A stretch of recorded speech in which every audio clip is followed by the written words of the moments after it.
Venho-vos falar sobre inovação. Inovação em políticas das drogas, para o qual precisamos todos estar muito atentos. Mas para isso preciso de ir fazer um recuo histórico, que tem que ser necessariamente breve, mas que vai muito longe.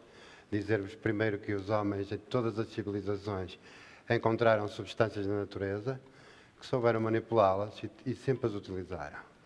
Portanto, não há civilizações, sociedades sem utilização de substâncias.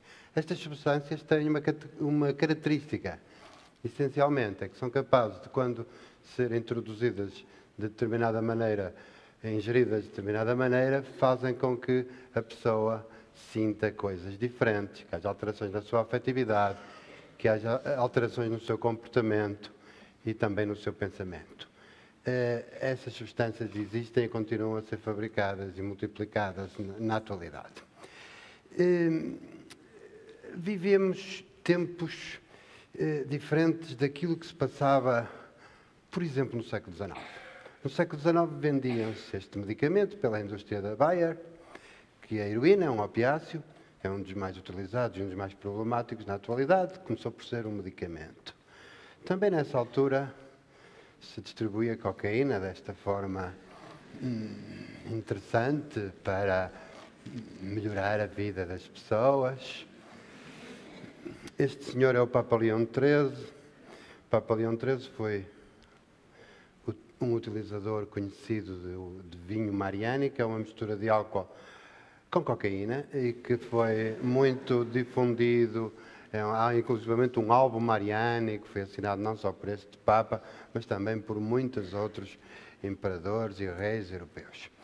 Portanto, o uso de cocaína, esta é uma espécie de bula de um medicamento que é Coca-Cola.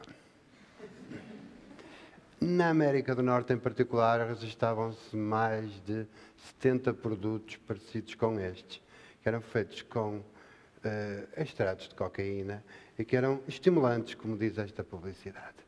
Quer dizer que vivíamos tempos de grande difusão das drogas sem que daí decorresse nenhum problema particular e que isso causasse, melhor dito, com certeza que havia pessoas que se tornavam dependentes também nessas alturas, mas sem que isso causasse um alarme social excessivo. Em determinada altura, particularmente na América do Norte, há um movimento de grande temperança cristã, quer dizer, de grande tentativa de mudar os comportamentos dos outros. É um movimento num setor americano conservador, extremista, que incendiou saloons, que fez, de algum modo, queria acabar com o álcool, com todas as substâncias que pudessem ser usadas pelas populações. E, como viram, eram bastantes. Esse movimento associou-se com uma outra preocupação, talvez mais simpática para nós, mais humanitária. A preocupação com a saúde das populações, sendo que nessa altura muita gente sobrevivia nas fábricas da Revolução Industrial através do uso de álcool, éter e todas as outras substâncias. E, portanto, humanismo e repressão.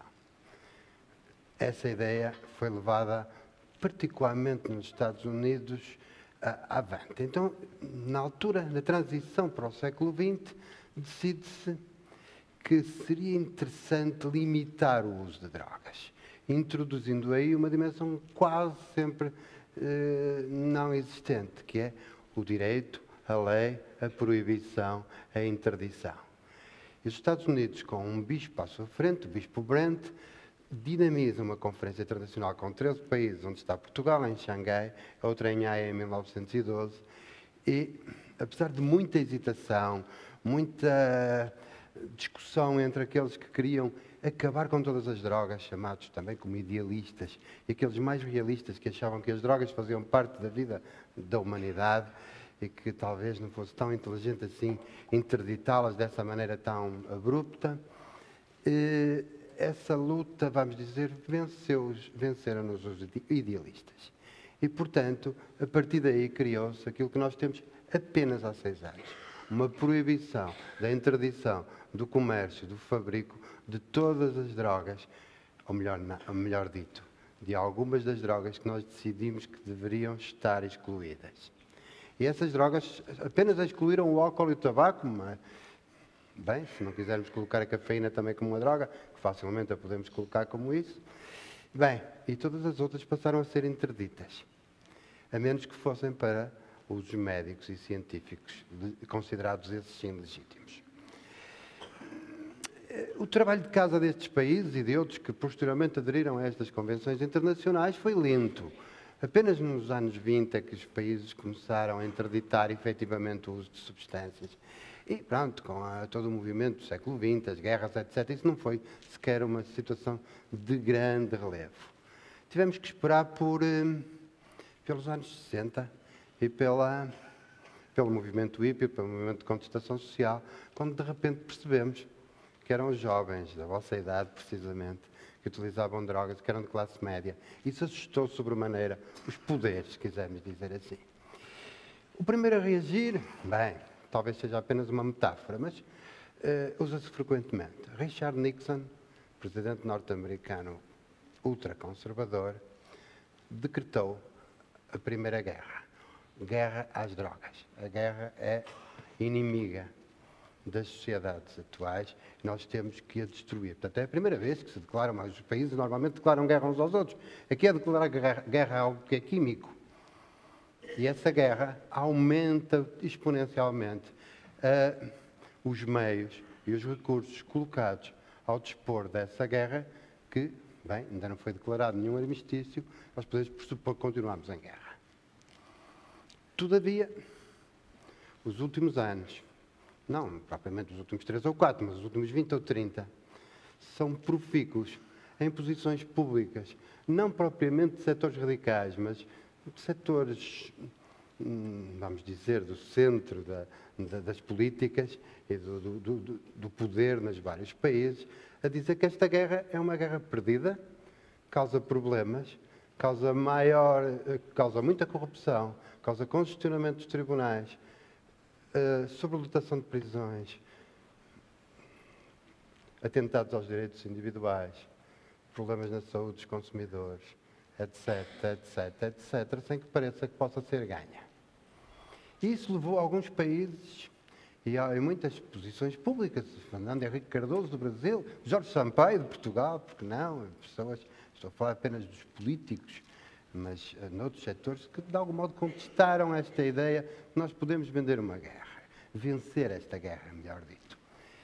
E então começaram a surgir posições diversas. As grandes opções que temos em matéria de política de drogas, basicamente são duas. A questão da regulamentação do consumo, questão jurídica, e a outra é a questão de que nós podemos ou não reduzir os danos que os consumos provocam nos consumidores. As outras não são propriamente grandes opções. Se nos perguntarmos se devemos tratar as pessoas que têm dependência de substâncias, provavelmente seremos todos de acordo. O problema é se conseguimos efetivamente tratá-las com efetividade. Se dizemos que podemos prevenir o consumo, também provavelmente estaremos todos de acordo que sim, eventualmente com exceção de alguns setores mais extremistas também, que de algum modo façam apologia do uso de drogas. Mas, por norma, isso não é um problema. A questão é o jurídico aqui, em primeiro tema, regulamentação das drogas. O que é que nós já sabemos sobre isso? Bem, primeiro, preciso uma questão de legitimidade a discutir. É legítimo proibir o uso de determinadas drogas e outras permiti-las? É uma questão que eu deixo para vocês pensarem. Mas, para além de ser legítimo, nós podemos pensar se é eficaz. E o que nós sabemos já há muitos anos, porque há experiências diversas, isto levou também a existência de vários tipos de regulamentação. Provavelmente todos ouviram falar dos coffee shops holandeses, onde se pode tomar algumas das substâncias, uma das substâncias, que são os canabinoides. Também diversos estados dos Estados Unidos da América, já nos anos 70, descriminalizaram a marijuana, que é a forma como eles tratam os canabinoides na América do Norte. Também a Austrália teve movimentos assim. E, já agora, Portugal também foi muito inovador e descriminalizou no ano 2001 todas as drogas. E, portanto, elas deixaram de ser consideradas crime. O seu uso, naturalmente. O que implica, de algum modo, que nós já temos algum conhecimento de todas estas experiências. E também já temos comparações e estudos científicos de países mais repressivos e menos repressivos. E todos, ou quase todos, permitem chegar a uma conclusão. Nós podemos prescindir de considerar crime o uso de drogas sem que daí decorra nenhuma desregulação no consumo das populações. O que é uma boa possibilidade. Isto está agora até a ser levantado porque há países, inclusivamente, ou melhor, Estados, que já legalizaram o uso de algumas substâncias, começando com o Colorado, como Estado, precisamente dos Estados Unidos. Já há outros que já o fizeram esse movimento, onde é possível comprar legalmente e ter uma firma de venda de canabinoides. A mesma coisa propõe o Uruguai, já agora. Como o Estado do Uruguai propõe-se, a situação está em estudo. Passando para a outra parte, tem a ver com redução de danos dos consumos e, de algum modo, também advertências sobre os riscos que eles possam provocar nas pessoas.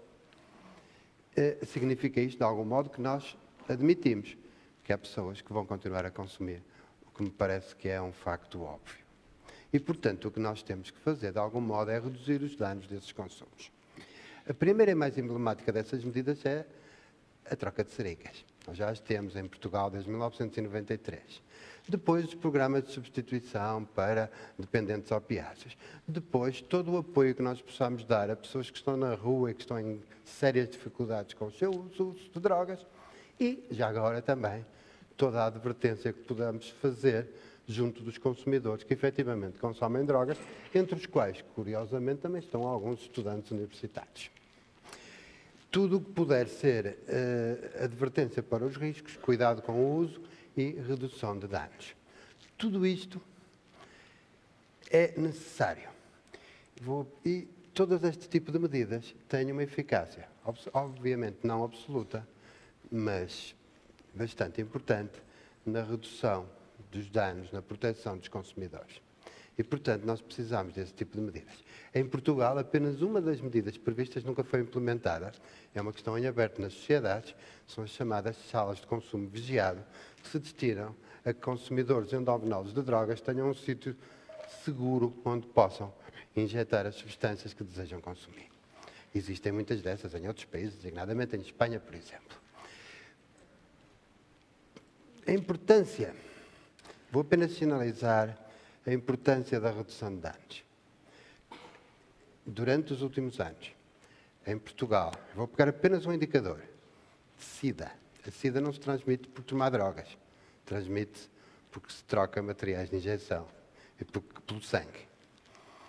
O que aconteceu é que em Portugal, nos últimos 30 anos, uma pequena parcela da população, seguramente muito menos do que 0,5% da população, que são os consumidores endovenosos de drogas, chegaram a ser, durante vários anos, mais pessoas infectadas e mais pessoas a morrer por SIDA do que os outros 10,5 milhões. O que significou, traduzindo isso em números trágicos, que morreram mais de 4.000 toxicodependentes após a infecção. E essas 4.000 pessoas, talvez algumas delas pudessem ser toxicodependentes hoje, mas podiam estar vivas. Incúria deles e incúria nossa. Portanto, finalizando, as drogas estão para ficar. Parece até que se multiplicam de algum modo com os meios de distribuição da internet, com o fabrico de novas substâncias. Precisamos de ser inteligentes na difícil arte de viver com drogas. Muito obrigado.